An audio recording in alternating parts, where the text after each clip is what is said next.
Welcome back to Home Built Theater. In this episode, we're going to talk design. Now, there are many factors to consider in your theater, so today we'll work through example. Shown here is a sketch of my basement. Remember from last time, there's nothing in this basement. It's simply a blank slate. Looking at the sketch, you can see there are three blocked out sections that I want to point out. There's this large section in the middle. This is the staircase leading down. There's a large section towards the top middle. This is going to be a mechanical room.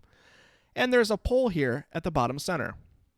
I have already two existing storage areas, one on the right and one on the bottom of this drawing, and you can see an exterior door in the bottom right corner. I'm considering the basement for several reasons. The first is in the basement I can have complete control of the light. This is important for a home theater setup as it allows you to completely darken the room when you want to watch movies, and otherwise control how bright or dim any of the lighting will be on the screen. I'm also considering the basement because it is a place that has not yet been finished, and I won't have to remove a pre-existing room in order to add my theater. It's a good choice for many theater additions as you can start from a blank slate and not have to remove anything to gain new square footage. I can see three main areas in which it's possible to put a theater.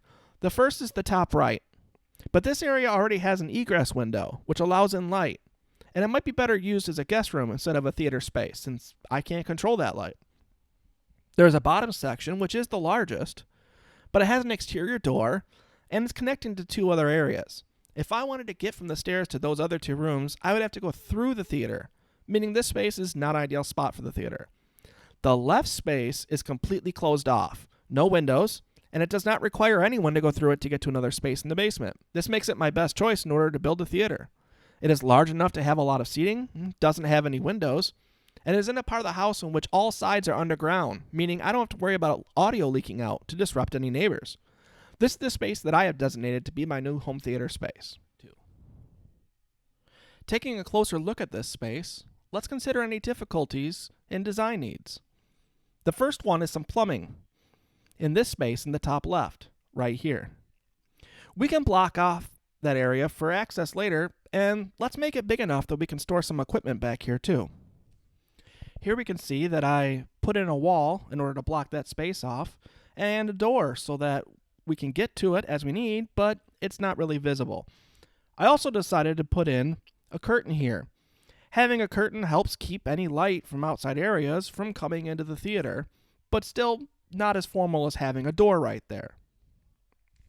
The next thing to consider is this pole.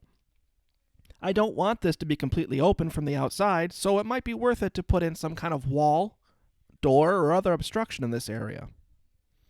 Now you can see that I've added in this wall here that'll go through into my pole, so therefore it'll just seem like a standard wall. And there'll be a doorway here. Now my plan is to have this doorway exist but not be used. Something maybe as a hidden door or some other way to not promote the use of this door because it's right up front by the screen and I don't want any light leakage through. So we'll have to decide further later what kind of door will be used here so that we can discourage its use and not allow light down on the screen. But we can use this large door later so that we can bring in furniture as needed since this space is shorter and it has a 90-degree turn right away. So there we have it. We're blocking off this space here in order to keep our equipment and some plumbing blocked off. We have a curtain here in order to keep light out. And we have a wall here in order to have my pole and a door to keep light from coming this way. Let's consider what we might have as far as furniture in this. Now I've already completed this sketch, so let's get all these exposed so you can see the plan. You can see when you come down the stairs there's this large door in which to use furniture, but the main door will be through this curtain here. And my plan is to have 3 rows of seating. I have a front row here closest to my screen. Then my plan is to have another row of 3 seats, of which it'll be on top of a riser in order to see over the heads of the front row. And the third row is a bar row. It has a bar and bar stools so you can stop and have some drinks or some food without being in the couch cushions or in the other chairs. This allows 3 rows of seating, lots of people involved, but also a different variety of seats in which to choose. The screen will be up towards the front here, and it gives me a long space in which to have the viewing. Therefore, we can have several rows of view in it. Now, this has provided for me an ability to absolutely control the light, to absolutely control what furniture is coming in and out, and complete creative control on how to build walls, because this space was previously unfinished. The other advantage to this space is it's got enough wall space and ceiling space in order to contain all my audio plans. Currently, my plan is to have a 7.1 surround sound system with 3 channels in the front, a center, and left and right behind the screen. Another 2 channels wide, left and right, and 2 more channels to the rear. This gives lots of space in which to go all completely around the viewer, and there's plenty of wall space in order to put these speakers up. The other plan is to have a subwoofer and to have Atmos speakers. With Atmos speakers, they come from the ceiling, and I plan to have 4 of them on the ceiling here. Now, since this is a blank slate, I can put these speakers anywhere I wish.